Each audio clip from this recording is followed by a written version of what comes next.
Si alguien te ataca y tú te defiendes, ya perdiste. No porque te falte la razón, ni porque tu argumento no sea válido. Eso es lo más importante de entender.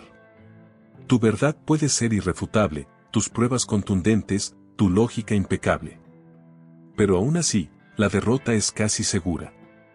Pierdes porque, en el instante en que responde a su provocación, acabas de entregarle voluntariamente las llaves de tu paz mental a un extraño. Una persona que, probablemente, no tiene ningún interés genuino en un diálogo constructivo o en llegar a un entendimiento mutuo. Le has dado el poder de dictar tu estado emocional, de sacudirte de tu centro. Y ese es un precio demasiado alto para pagar por una discusión que, en la mayoría de los casos, ni siquiera vale la pena. Marco Aurelio, el hombre que gobernó el mundo conocido como un emperador romano que tenía más razones que nadie para enfrentarse a críticas, conspiraciones y ataques personales cada día, escribió en sus meditaciones una máxima que parece simple, pero es devastadora por su profundidad y su verdad inquebrantable. La mejor forma de venganza no es ser como aquel que te hizo daño. Piensa en esto por un momento, en la sabiduría contenida en esa frase. No es una llamada a la pasividad ni a la sumisión. Es una estrategia de dominio personal y moral. Si respondes con ira a la ira, con agresión a la agresión, te conviertes en un reflejo distorsionado de aquello que te daña. Y al hacerlo, le otorgas una victoria indirecta, arrastrándote a su mismo nivel, al fango de su provocación. Cuando alguien te critica, te difama o te señala, tu biología te traiciona de la manera más primitiva. Es una herencia de nuestros ancestros, la respuesta de lucha o huida que nos mantuvo vivos en la sabana. Tu cuerpo activa una alarma interna. El corazón se acelera, la respiración se agita, tus músculos se tensan.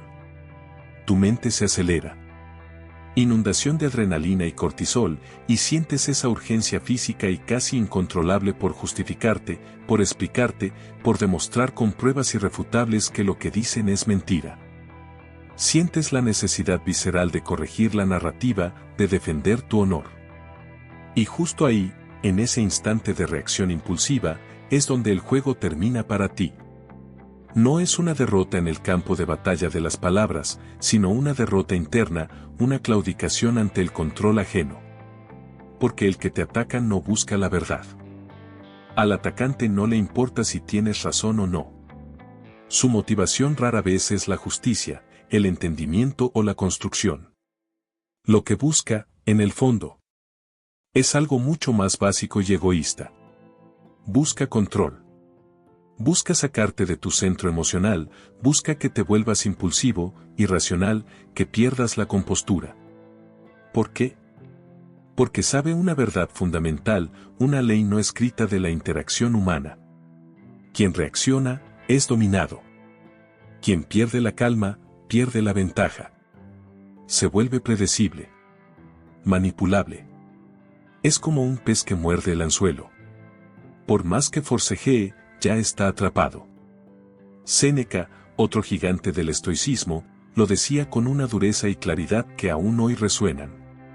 Nada es más vergonzoso que perder el control de uno mismo. Piensa en la profunda verdad de esas palabras. ¿Qué mayor poder puede tener alguien sobre ti que hacerte perder el control de tu propia persona? Cuando tú reaccionas visceralmente, cuando te dejas llevar por la ira o la frustración, le confirmas a esa persona que tiene un poder inmenso sobre tu estado de ánimo, sobre tu equilibrio interno. Le das una victoria sin que tenga que levantar un dedo, simplemente con sus palabras. Pero, ¿qué sucede si cambias radicalmente el marco mental? Imagina por un segundo que el ataque no es un proyecto incendiario dirigido a tu ego más vulnerable, sino simple información. Sí, has oído bien, información. Cuando alguien te insulta, cuando alguien intenta humillarte en público o en privado, en realidad no está hablando de ti. O al menos, no completamente. Está proyectando su propia inseguridad, su envidia camuflada, su frustración personal, o su incapacidad profunda para gestionar su propia vida. Sus palabras son un espejo que refleja más sus carencias que tus supuestos defectos. Son un síntoma de su propio malestar, no una verdad sobre ti. Si logras entender esto a un nivel profundo, si interiorizas esta perspectiva, el escenario cambia por completo.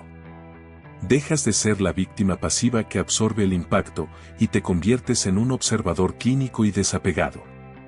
Analizas la situación. Interpretas la motivación subyacente del atacante. Entiendes la dinámica. Y esa comprensión te da un poder inmenso. Y aquí es donde ejecutas el movimiento más poderoso, aunque también el más difícil de dominar para la mayoría de las personas. El silencio deliberado. No un silencio de miedo o de sumisión, sino un silencio estratégico, cargado de intención y de poder. Sin reacciones. No cambies tu expresión facial, mantén la serenidad en tus ojos.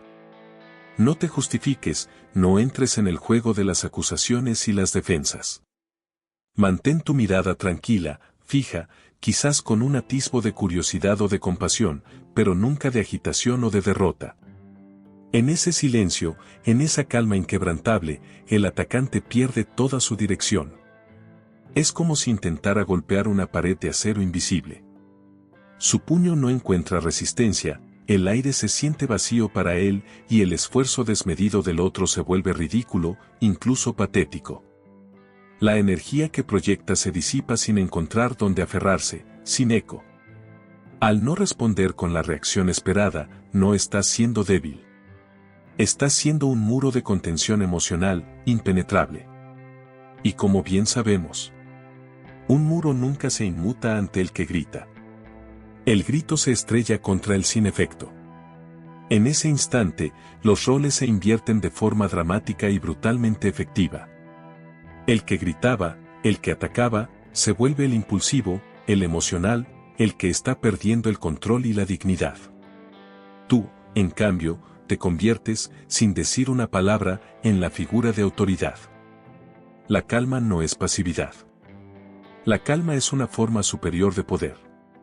No hace ruido, pero deja claro quién tiene el control.